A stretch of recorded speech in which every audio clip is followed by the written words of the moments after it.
Mi nombre es Mauricio Restrepo Gil, soy oriundo de Carolina del Príncipe, vivo actualmente en el municipio de Yarumal, soy abogado, contador público. En este momento hago parte de la Academia Antioqueña de Historia, soy miembro de Número y de la Corporación de Coleccionistas Daniel Uribe de Envigado. Desde hace muchos años me ha apasionado la música popular específicamente, me ha gustado mucho, fuera de escucharla, también documentarla, saber cuáles fueron los orígenes de nuestros aires, del bambuco, del pasillo, de la guabina, de la guasca, de la música popular en forma general, o del tango, del bolero, también la música latinoamericana.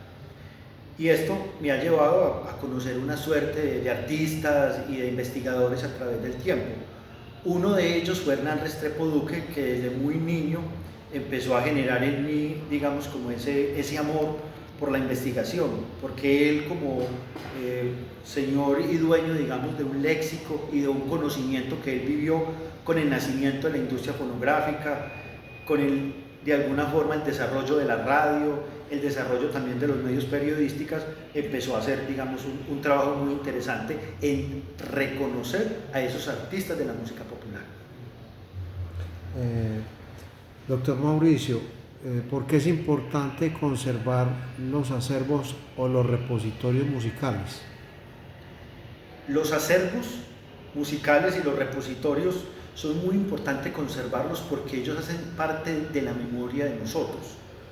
A veces, digamos, llegan las bibliotecas que guardan los libros, llegan también los centros de documentación que guardan, digamos, revistas, periódicos, pero las fonotecas o los acervos fonográficos son muy importantes porque de ellos, de alguna forma, depende nuestra idiosincrasia, nuestra forma de vivir, porque con una canción se casaron nuestros abuelos, se enamoraron, con una canción crecimos nosotros en la radio, con una canción despedí a mi madre cuando murió o a un ser querido, o con una canción simplemente viví mi juventud o viví mi adultez o vejez.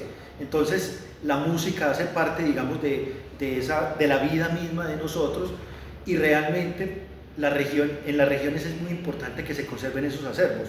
Por ejemplo, en México o Estados Unidos o en Europa se ha desarrollado mucho, digamos, con esa colección de acervos. De pronto un poco Argentina en el cono sur, pero son muy pocos los países que lo hacen, y los gobiernos tienen esa obligación de tener esos acervos y de mostrarle a las generaciones futuras esas músicas, porque hoy en día en las redes sociales y en las plataformas digitales no escuchamos mucho estas músicas, y si están, las generaciones actuales no las conocen, y si esas generaciones no conocen esas músicas, es imposible que las busquen, las escuchen o las difundan. Entonces yo creo que nosotros como ciudadanos, y también el gobierno, las entidades públicas tienen esa obligación de darlas a conocer y de tener centros de documentación como el Hernán Restrepo Duque en la Gobernación de Antioquia o en el Palacio de la Cultura, de que se conviertan, digamos, en ese puente intergeneracional entre las generaciones antiguas que las hicieron, quiénes las grabaron, en qué época, qué sellos, quiénes eran los compositores, quiénes eran los artistas y de qué época eran, para poderlas entonces dar a conocer a estas generaciones actuales. Usted ahorita nos había comentado algo de su interés, pero ¿por qué nace ese interés por la música?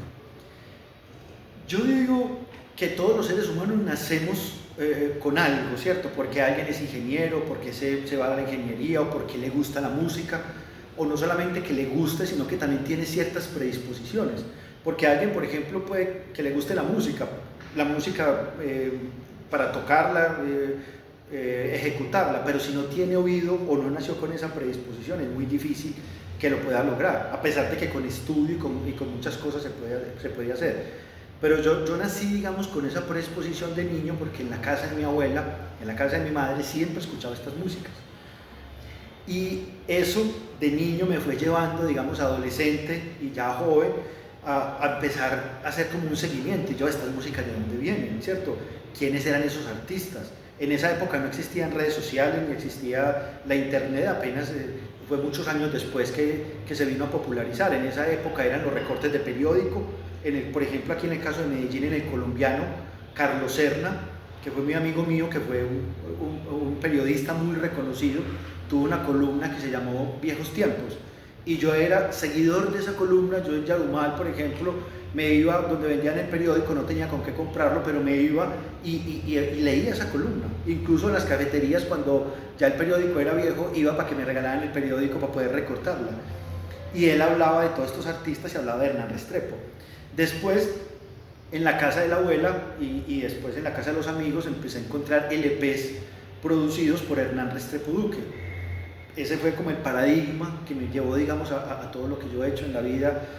Y la mayoría de esos LPs tenían notas de un señor que no era familiar mío, Hernán Restrepo. Yo soy Mauricio Restrepo, pero no tenemos ninguna familiaridad. Todas eran escritas por Hernán Restrepo. Entonces él escribía con la misma facilidad sobre música colombiana, bambucos, pasillos, cumbias, vallenatos, boleros, cualquier, y como música internacional, los tangos, los boleros, la música española, hasta música clásica, música cubana. O sea, tenía una capacidad y un conocimiento oceánico, y no oceánico por encima, sino oceánico muy bien documentado sobre todas estas músicas. Primero porque él mismo ayudó a construir y estuvo en el nacimiento de la industria fonográfica colombiana. Él estuvo vinculado a la industria fonográfica colombiana desde el año 1952, y la industria fonográfica nació, bueno, Fuentes en Cartagena pues del año 45, pero realmente se vino a desarrollar en el año 49, 50, 51 y 52. Ese fue el desarrollo. Y Hernán Restrepo fue producto de ese mismo nacimiento de la industria fonográfica. Y él con todo ese conocimiento de todas estas músicas, empezó a generar una suerte de programas radiales, de columnas escritas, de conferencias, porque a él lo invitaban no solamente acá en Medellín, sino en Bogotá, en Cali, en Manizales, en Barranquilla, en Cartagena. Fue a Buenos Aires, fue a México, en Estados Unidos, en Venezuela, Ecuador, en Perú, en Chile. O sea, él viajó por todo el mundo prácticamente, dando conferencias y llevando esos conocimientos que él tuvo y que adquirió precisamente en nuestro medio. En su libro usted habla de sus amigos. ¿Quiénes eran los amigos de Hernán Restrepo Duque? Hernán Restrepo, como todos los seres humanos, era un hombre de luces y de sombras, ¿cierto? Yo digo que para uno trascender en la vida, pues tiene que tener un poco de carácter. Él era un hombre de carácter.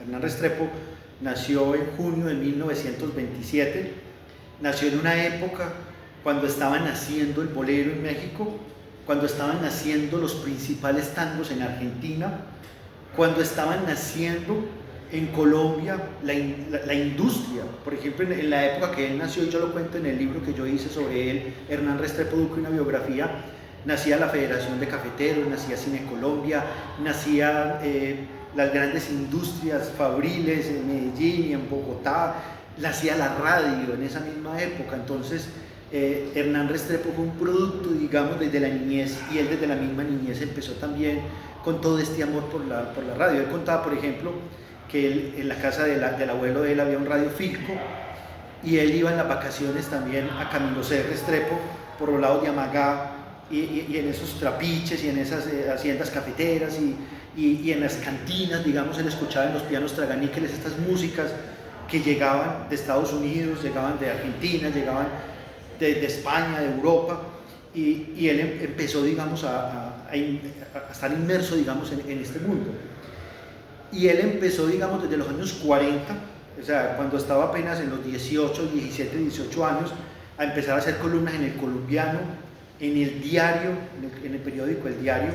Mira, El Colombiano conservador y El Diario liberal, no importaba, el cuento de él era el cuento de la música. Y de la taurofilia, él fue un taurófilo tremendo también en las corridas de toros y todo eso, pero bueno, ese ya es otro cuento. Y Hernán se codió con todos estos personajes. Estamos hablando entonces de los principales locutores, de los principales fundadores de la industria fonográfica colombiana, de los artistas, porque produjo a Carson y Collazos, a Obdulio Julián, produjo a Espinosa y Bedoya, produjo a Alfredo Sadel, produjo a todos estos artistas de la música, a Julio Jaramillo, a Olimpo Cárdenas, produjo a todos estos músicos y cantantes que hubo en la época. ¿Y por qué al principio hablaba de que era un hombre con carácter? Porque a veces algunas personas no lo querían, porque él era muy directo y decía, hombre, vos no tenés voz, o esa música no se vende. Y él era producto de la industria, y la industria tenía que producir algunos dividendos. Entonces tenía amores y odios, pero sin embargo más amores que odios, normal. Y él se hizo amigo de todos estos artistas, de todos estos músicos, de todos estos productores, de todos estos libreros. No había, digamos, en Colombia en su época persona que no conociera a Hernán Restrepo. Actores de televisión, comentaristas de cualquier tipo en todo el país conocían el nombre de Hernán Restrepo Duque, y se convirtió en familiar por la voz, por una voz agradable, una voz familiar. Además las columnas escritas también eran muy fáciles de leer. Era un académico, pero sin escribir académicamente. Entonces, por ejemplo, cuando yo hice el libro, yo recuerdo que Daniel Samper hablaba muy bien de él. Incluso hay una columna de Daniel Samper, hay unas columnas de Daniel Samper hablando de Hernán Restrepo. Los investigadores, por ejemplo, de Cuba, los investigadores de México, de Argentina, le tenían un respeto precisamente por lo que sabía y por lo que conocía y por lo que produjo musicalmente.